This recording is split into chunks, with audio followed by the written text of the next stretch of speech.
علیہ تحیت و ثنا کی بارگاہ میں ذوق شوق محبت اور الفت کے ساتھ آواز بلند حبیب کو سلام پیش کریں۔ الصلاۃ والسلام علی رسول اللہ وعلی آلہ وصحبہ وسلم۔ الصلاۃ والسلام علی رسول اللہ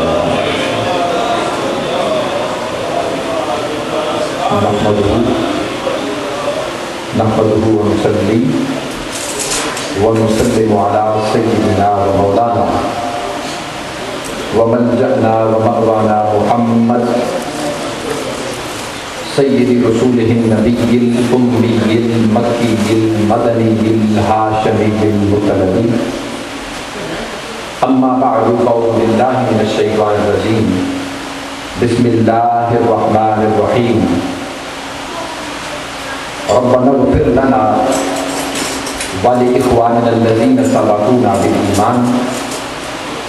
وقال اللہ تبارک و تعالی فی مقام آخر ربنا اغفر لی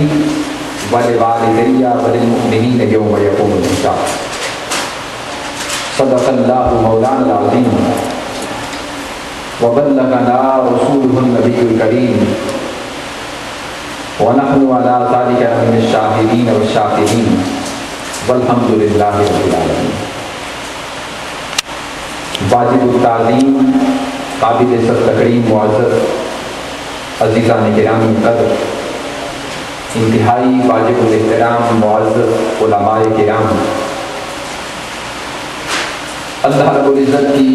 توفیق اور حضور علیہ السلام کی نگاہ مقدس کے تصور سے محترمی الحاج محمد عبدالعزیز صاحب کی بھاوج کے ختم ایصال ثواب کی محفل پاک میں حاضر ہیں۔ اللہ رب العزت میری اور آپ کی حاضری کو اپنی بارگاہ میں قبول و منظور فرمائے۔ مرحومہ کے صغیرہ کبیرہ عمدہ گناہوں کو معاف فرمائے، ان کی قبر کو کشادہ اور منور فرمائے، ان کی قبر پر کروڑوں رحمتیں نازل فرمائے، آئندہ آنے والے مصائب و آلام سے پسماندگان کو نجات عطا فرما کر صبر جمیل عطا فرمائے۔ اس نسبت سے میں نے مختصراً وقت کے لیے جو قرآن مجید کی آیہ کریمہ عنوان گفتگو کے طور پر تلاوت کرنے کا شرف حاصل کیا ہے، اللہ رب العزت نے ارشاد فرمایا ربنا اغفر لنا، باری تعالیٰ ہمیں بخش، وَلِإِخْوَانِنَا الَّذِينَ سَبَقُونَا بِالْإِيمَانِ، اور ایمان کی حالت میں جو ہم سے پہلے مؤمنین مؤمنات مسلمین مسلمات صاحبان ایمان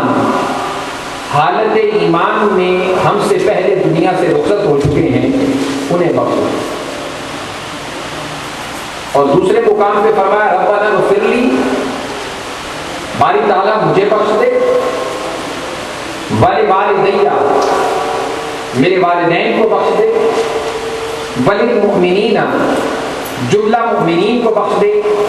یوم یقوم الحساب، اور قیامت کے دن ان کے لیے بخشش کا سہارا۔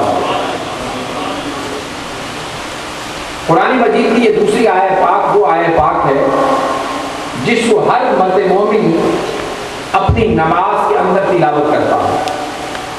اور یہ حضرت ابراہیم علیہ السلام کی دعائے مقدسہ ہے جو آپ نے اللہ پاک کی بارگاہ میں عرض کی، اور رب کائنات کو اتنی پسند آئی کہ قیامت تک کے لیے الوہی پیغام بنا کر قرآن مجید کا حصہ بنا دیا۔ لہذا ایصال ثواب کی یہ محفل جس کے لیے ہم یہاں پہ جمع ہوئے ہیں، یہ تو پورے اہتمام سے ہے نا، لیکن ہر مرد مومن جب بھی نماز پڑھتا ہے تو نماز کے اختتام پر ہر مرد مومن حالت نماز میں بھی ایصال ثواب کر رہا ہے۔ یعنی معلوم یہ ہوا کہ اگر کوئی کہے کہ حاجی صاحب نے ایصال ثواب کا پروگرام یہاں پہ رکھا، یہ کوئی نئی چیز ہو گئی، نہیں، بلکہ قرآن مجید کا یہ الوہی پیغام ہمیں اس بات کا درس دے رہا ہے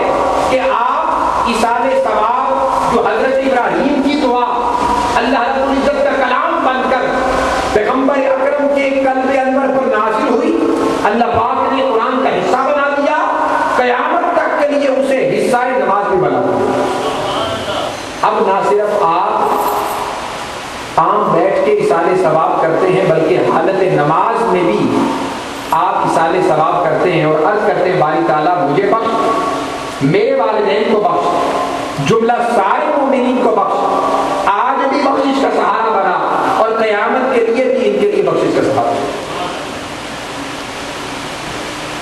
اور یہی بات آپ جب نماز جنازہ پڑھتے ہیں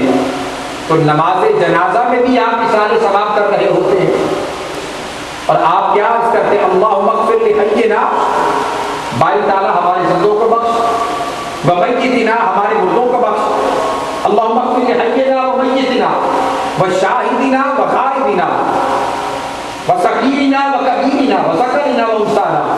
جو موجود ہیں ان کو بخش، جو موجود نہیں ان کو بخش، ہمارے مذکرات کو بخش، مؤنثات کو بخش، ہمارے چھوٹوں کو بخش، ہمارے بڑوں کو بخش، ایمان کی حالت میں ان کے لیے بخشش کا سہارا بنا دے۔ اور جب یہ آپ کر چکتے ہیں تو تاجدار کائنات نے فرمایا اذا صلیتم علی المیت فاخلصوا له الدعاء، ترمذی کی حدیث ہے، آقا نے فرمایا جب مرد مومن پر تم نماز جنازہ پڑھ چکو تو پڑھنے کے بعد اس کے لیے خلوص دل کے ساتھ دعا بھی مانگا کرو۔ تو معلوم یہ ہوا کہ ایصال ثواب صرف اور صرف ہم یہ ادھر بیٹھ کے جو کرتے ہیں اس کا سلسلہ سب سے پہلے قرآن مجید میں آیت ربانی کی صورت میں شروع ہوا، پھر اللہ پاک نے اسی کو آپ کی نماز کا حصہ بنا دیا، پھر اس کے بعد حضور علیہ السلام نے فرمایا نماز جنازہ پڑھتے ہو اس میں بخشش مانگتے ہو، اور جب نماز جنازہ پڑھ چکو تو پھر اس کے بعد اس کے لیے خلوص دل کے ساتھ دعا بھی مانگا۔ تو یہ تمام عوامل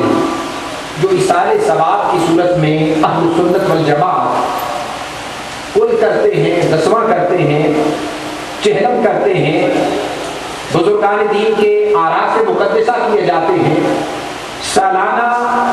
ختم ایصال ثواب کے بندوبست کیے جاتے ہیں، ان تمام عوامل اور یہ وہ تمام استحبابی کام، ان کا ذکر سب سے پہلے اور ان کا ثبوت سب سے پہلے ہمیں قرآن مجید اور احادیث پاک سے ملتا ہے۔ حافظ ابن قیم جوزی اپنی کتاب الروح، یہ شاگرد ہیں علامہ ابن تیمیہ کے، اور علامہ ابن تیمیہ عبد الوہاب نجدی یہ وہ علماء کرام ہیں اور ان احباب کے خاص طور پر علماء کرام ہیں جو لوگ ایصال ثواب کے منکرین میں شامل ہوتے ہیں۔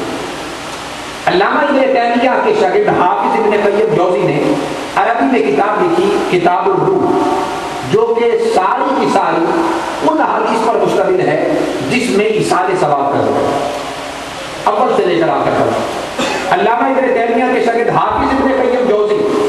آقا دو جہاں کی حدیث پاک نقل کرتے ہیں کہ حضور صلی اللہ علیہ وسلم نے ارشاد فرمایا کہ اے میری امت کے لوگوں، جب تم دنیا سے جانے والے کی روح کے ایصال ثواب کے لیے قرآن مجید کے مختلف حصے کی تلاوت کرتے ہو، قرآن مجید کو پڑھتے ہو، اور پڑھنے کے بعد حافظ ابن قیم جوزی لکھتے ہیں کہ جب آپ اپنے سامنے پھل کی صورت میں، کھانے کی صورت میں اور مشروبات کی صورت میں جو بھی چیزیں اپنے سامنے رکھتے ہیں، اللہ کے مقربین فرشتے، ملائکہ، قدسیان عرش اسی طریقے سے اٹھا کر اس مرد مومن کی روح کو عالم برزخ میں پیش کرتے ہیں، اور خدا کے فرشتے کہتے ہیں تیرے یہ فلاں رشتہ داروں نے، فلاں دوست احباب نے، فلاں متعلقین نے، فلاں تعلق داروں نے، فلاں تیرے ان رشتہ داروں نے بھیجا ہے۔ تو حافظ ابن قیم جوزی نقل کرتے ہیں، فرماتے ہیں کہ جب اس کے پاس وہ ایصال ثواب کی صورت میں کھانا یا اس کے پاس قرآن مجید کی صورت میں آیات بینات